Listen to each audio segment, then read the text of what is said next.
Okay, let's start working through some apertures to create a focal point on our card fronts. And what I'm using for my cards are some stencil apertures that I have. However, you could just use a die and cut whatever shape of aperture you want to use on your card out of a piece of acetate, preferably something that you can see through, and is going to give you a slick surface for your inks to move over if that's what you're going to be using on your card. However, I've got stencils, so that will be a nice easy way for me to show you what I want to do.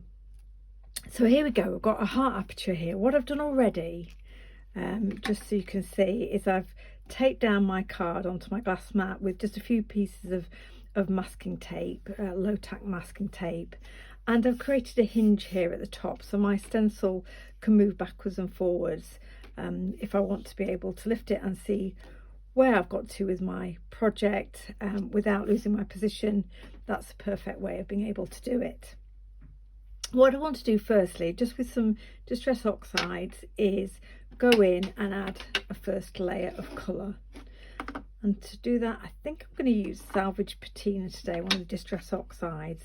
I'm using a blending brush to lay my colour down because it's a nice, easy way of just pulling colour in and getting a nice light coverage on your card. I'm just going to work around the aperture. My aim is going to be to have a little bit more colour, a little bit more strength of colour at the edges of the heart and fade out towards the centre, because it will make the kind of the design that we add into the middle of the heart just look a bit more kind of defined. And by having this base layer of colour, it will mean that it will be clear that what the shape that you created on the front of your card. So this is a nice light blue colour, bluey green, and I'm going to go in over the top with a cloud stencil.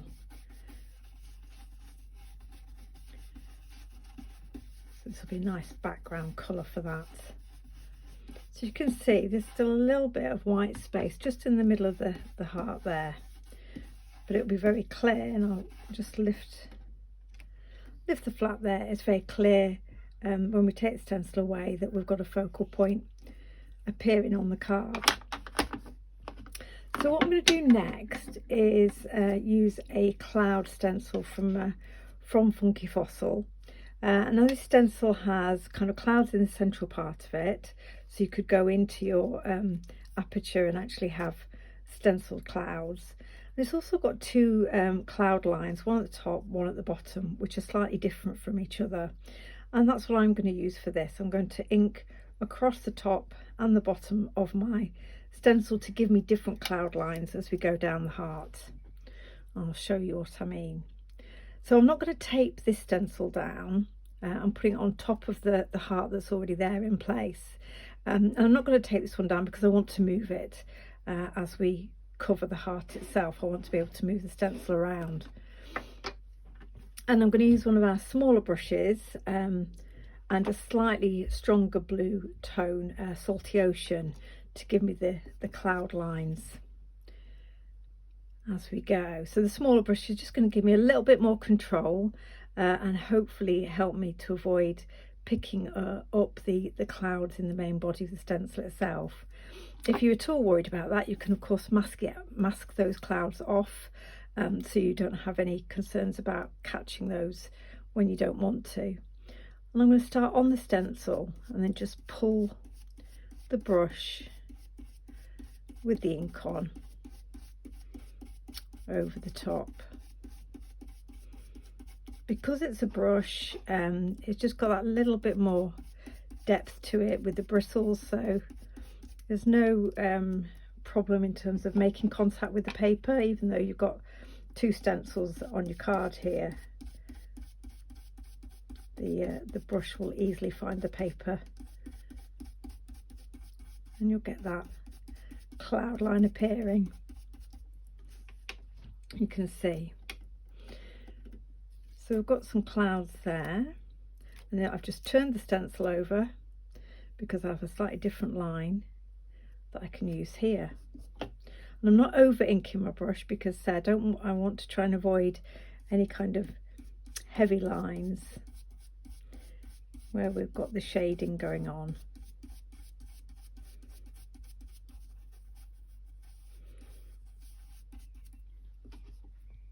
This looks really cool as well if you do it in a kind of rainbow of colours, so you have kind of a rainbow clouds in your aperture. This is another idea to think about. Having apertures in your cards, or kind of aperture stencils, is just such a great way of giving yourself a frame to work within. So if you want to do kind of clean and simple cards, but you find that you're kind of always covering the whole card front, trying to work within a pre-made frame like this just helps ensure you're going to end up with white space at the end. As you can see here, I'm just moving this stencil around so that I, where possible, avoid creating the kind of the same cloud line repeatedly.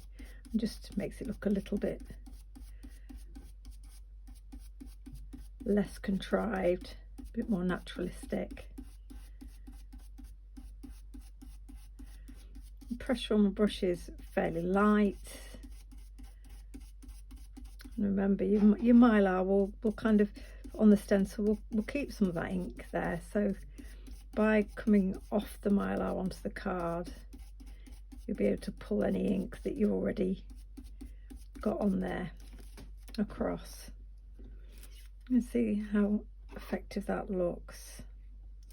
So let's move this one across. And it's really good. This is really quick in terms of being able to, again, just get quite an eye-catching aperture on your cards quite quickly. Just needs that patience with the inking so you don't either ink bits of the stencil you don't want to catch or get too heavy-handed with the amount of ink that you're applying. Gradual build-up is definitely the best way to go here.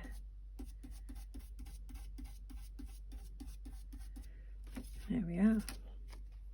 Turning my stencil again. And of course, as we go down the heart shape, the space that we're covering with stencil gets a little bit smaller. So again, it's easy to create that look of having different cloud shapes.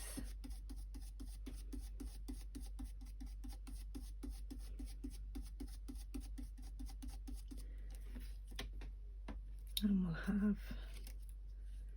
you can also, if you want to, let me just get a cloth, you can wipe off the ink that you have at the top of the stencil, and you can turn it around. So again, you know, whereas I had these little bumps going this way from the clouds, I can turn it around and have them going in the other direction. That's one of the beauties of stencils, isn't it, that you can actually turn them, flip them over and get a slightly different look. So of course, the thing to always be aware of is if you've already been using it with ink, just give it a wipe. Make sure you don't transfer anything that you didn't mean to if you turn it over and place it face down on your card. Let's see. Probably got space for one more little cloud just at the very bottom of our heart, and then we can lift the main heart aperture and see what we've achieved.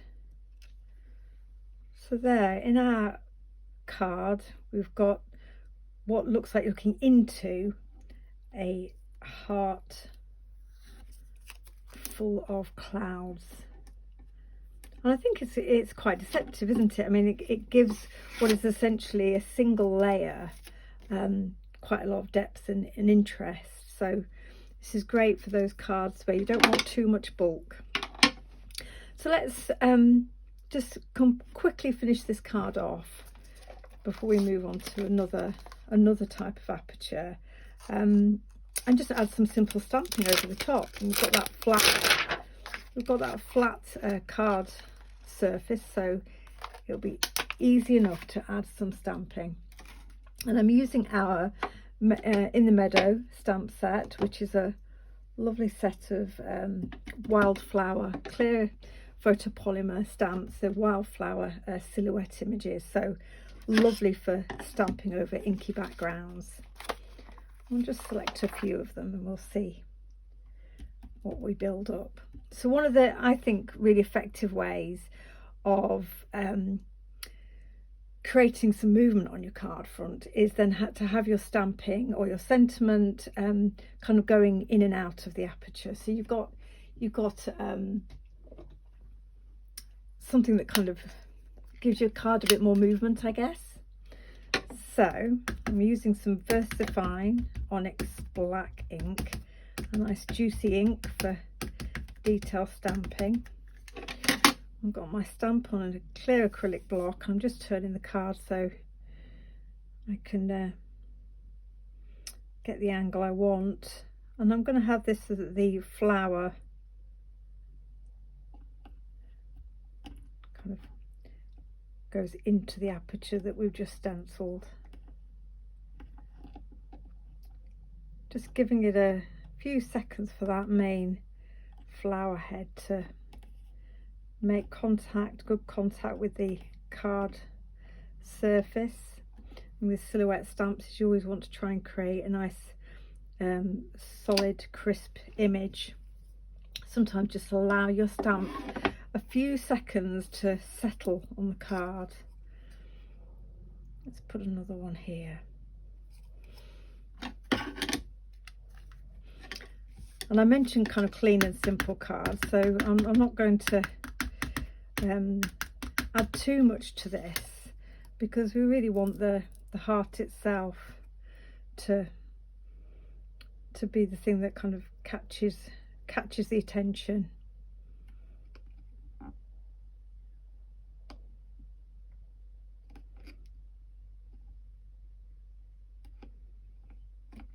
Okay.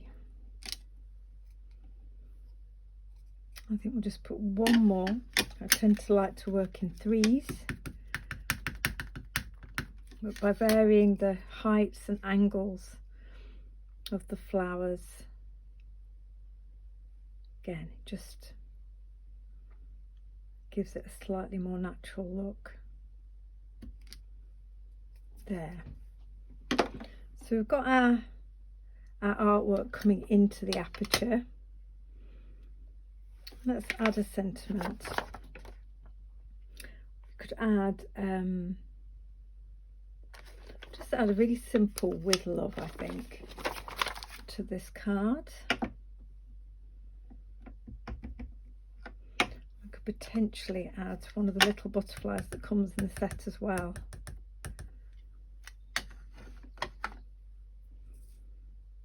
Again, I'm looking at my aperture and trying to ensure that the stamped elements work around that and kind of move in and out of the inked space. And we'll go with one of the smaller of the two butterflies in this stamp set, just for a final touch. And so that butterfly again, just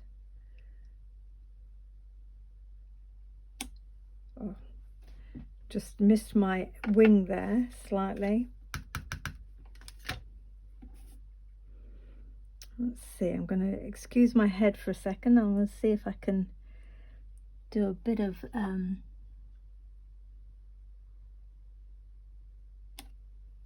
we go, a bit of secondary stamping. Always got to hold your breath when that happens. You could of course use a stamping platform, and that would give you the confidence to be able to just reapply ink and go back over the top.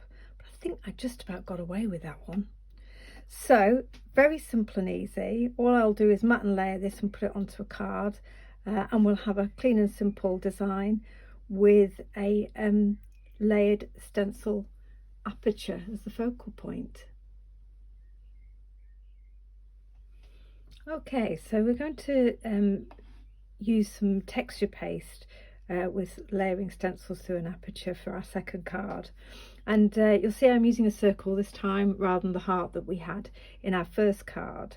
And I've already gone ahead and applied some Distress Oxides through that circle aperture, exactly the same way as I showed you previously, using a stencil brush. And this time I used Shaded Lilac and Wilted Violet, just to give a bit of depth around the edges of that circle. Okay, so we've seen already how to do that. I didn't think I'd bore you by showing you that stage again. But what I do want to do with this card, which is slightly different from the first, is apply the next stencil design using paste. Now, when I'm putting paste through a stencil, I typically like to try and put the pattern stencil underneath the aperture. And the reason being that will give me a better contact with the cardstock. So when I'm putting a palette knife and the paste over the top, this pattern is in direct contact with the paper below. If I had it above the circle, then there's just that little bit more chance of there being a bit of bleed of the paste going underneath, because there are two layers of stencil between the paste and the card. So I just thought it's worth mentioning that as a slightly different approach than we took with the cloudy heart, because we just put the clouds on top of that heart stencil. What I'm going to do now is, you can see I've got one of our heart, I think it's our Falling Hearts stencil from Funky Fossil, and I've placed it underneath my hinged circle. And this gives you the option of deciding exactly where you want the detail of your pattern to appear in the aperture that you're going to be working with. So I'm quite happy with that. I quite like the fact it's got that graduating size of heart, so the hearts get smaller towards the bottom of the stencil. And I'm going to use some Glitzcraft embossing paste. This has got a great glitter to it, and the colour I've got here is aqua blue. So I'm going to just apply this using a palette knife. This is how I typically apply texture paste over stencils, and very simply. So I'm holding both stencils down here. Obviously the top one is already hinged, but I haven't taped down the one below. Just putting that texture paste slightly off the card, off the pattern stencil, and then pulling it down, and just bringing more paste in as I need it.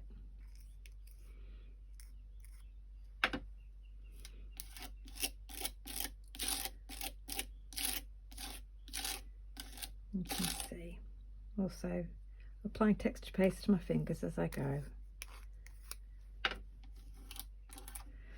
I always make a mess with texture paste. It doesn't matter how tidy and organised I try to be. I guarantee you it ends up somewhere I don't want it. Let's hope it has stayed within the design itself though.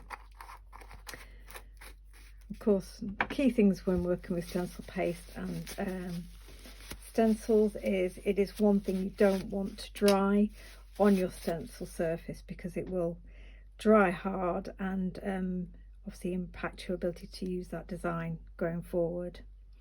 So we've got our hinge, enabling me just to put the circle back, and I can now lift the actual hearts themselves, and you can see how nicely they sit within that inked circle. So I'm going to just put this embossing paste, stencil with embossing paste, in a tub of water behind me, and lift the masking tape from the corners of our card. And of course we've got texture paste on the aperture as well, so that will need rinsing off too. So very simple and very quick. Obviously we need to give this paste a little bit of time to dry, and I'll show you the finished card. But the reason I chose these colours, I thought just worth highlighting, is I already have a stamped and coloured image, which is from our stamp set called Motley Crew, designed for us by Donna Gray. It's full of absolutely adorable monster kind of critters, sci-fi aliens. So I've already got this particular little alien or monster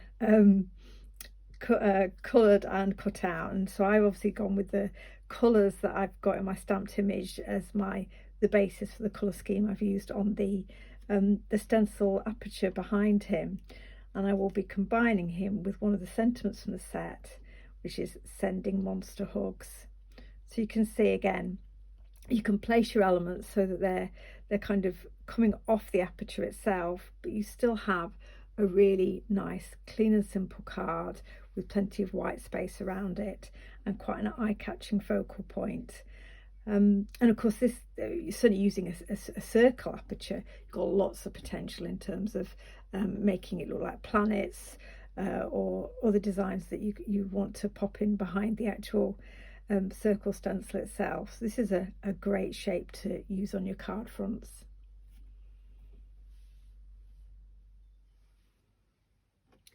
Okay, so here's our third way of creating pattern through an aperture, and you'll see I've got a vase shape here that I've cut onto one of our stencils. It's available in store, and I should mention that everything I've used in the cards today will be listed in the description below this video, so you'll be able to find them in store there. So I've already inked this vase, as you've seen me do already. I've used quite a strong colour here, Prize Ribbon, in the Distress Oxides. So the challenge now would be, if I was to go over this with another ink colour, it would be quite a challenge to see that pattern over such a strong base colour. It's fine when you're working from a light base colour to a darker ink colour over the top, but this might lose a little bit of the pattern and create potentially quite a muddy colour if I was to place another ink over the top. So what I'm going to do this time, you've seen me use ink, you've seen me use embossing paste. This time I'm going to use some acrylic paint through a stencil, and that will give us a nice contrast of a light colour over the dark blue. But of course, acrylic paint being that much more opaque, it will stay clear and sharp against the base colour. So you can see, obviously I've got my vase aperture on a hinge, as I've been doing previously, and I'm going to place the pattern stencil, which is our Simply Scallops pattern, underneath the aperture this time, like we did with the embossing paste. It is a matter of personal preference on this, but I think acrylic paint, like paste, just has that potential to be a little bit more liquid, and so the closer you can get your pattern to the card, potentially the sharper the end result will be. I'm going to use a chalk acrylic paint from Paper Artsy. This one's called Aqueduct Egg, and I thought it was a nice kind of light blue, which will provide a contrast to the inky base.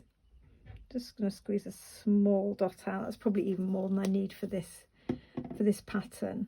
And I'm going to pick the acrylic paint up with a cosmetic sponge. Simple, straightforward, easy to pick up on Amazon. And I'm going to just dab the sponge into the paint and then dab off, because you really want your paint to be, I'd say, almost as dry as possible on the cosmetic sponge, to avoid it being too squidgy and going underneath your stencil pattern. I'm sure there's a more technical way of describing that, but I'd rather build my layers up with the paint than go in with too much paint on the sponge and find that it's it's kind of bleeding under the pattern. You could do this straight onto your glass mat. I'm just doing it on a bit of blending mat here to make cleanup easier.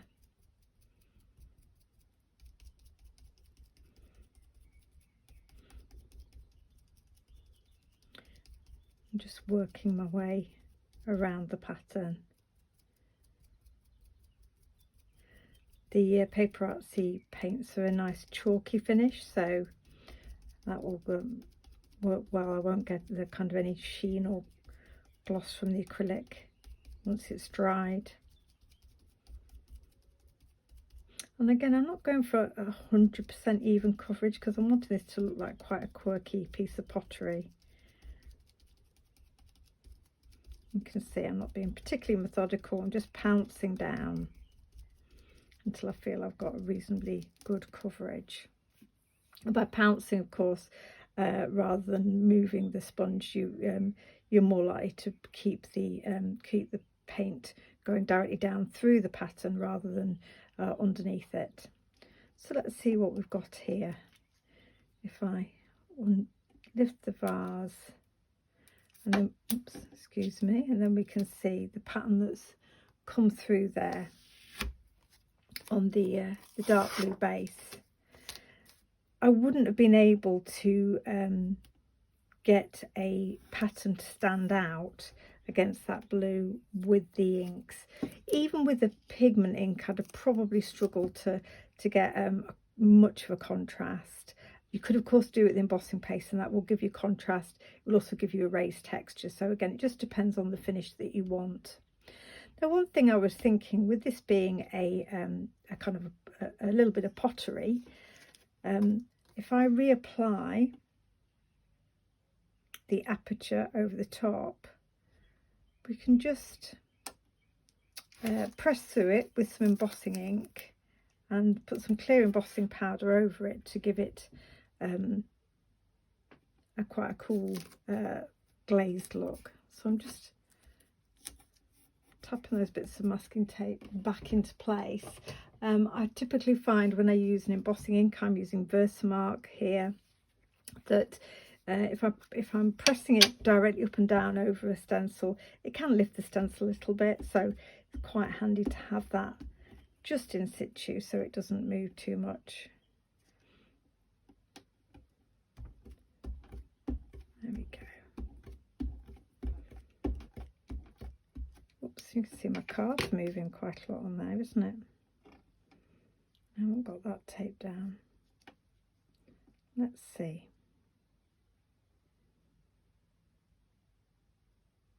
It's not going to matter too much because it is clear embossing powder, so it won't be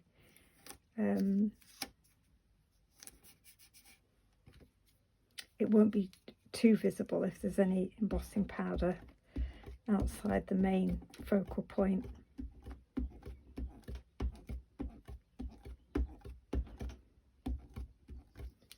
Okay, so we've given that a good old squish. Apply, and I'm going to just apply regular grade clear embossing powder from Wow, because I don't need a fine one if I'm wanting to get a good coverage over a big solid area like this. So we save our super fine detail embossing powder for sentiments and fine lines. This will give us a quicker, more solid coverage, using a slightly coarser powder. And pop that in there. And I'm just going to quickly emboss this and see if it makes our vase look a little bit more dimensional.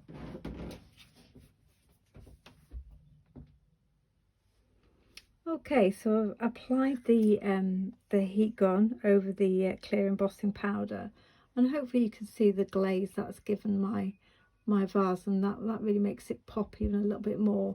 But it's still a one layer card, so you've still got a smooth surface to work on, nice and flat. And I won't spend a long time putting all of these elements together to complete the card, because I really wanted to just give you the ideas of working with the aperture itself. But what I'm going to do when to finish it will be to use some of our Doodle Blooms dies. I think there's 17 dies in the set, again from Funky Fossil, and they're just a really nice fun. I've got lots cut out in from cardstock that I've sprayed in bright hot colours, which I think will be a nice contrast with the blues of the vase.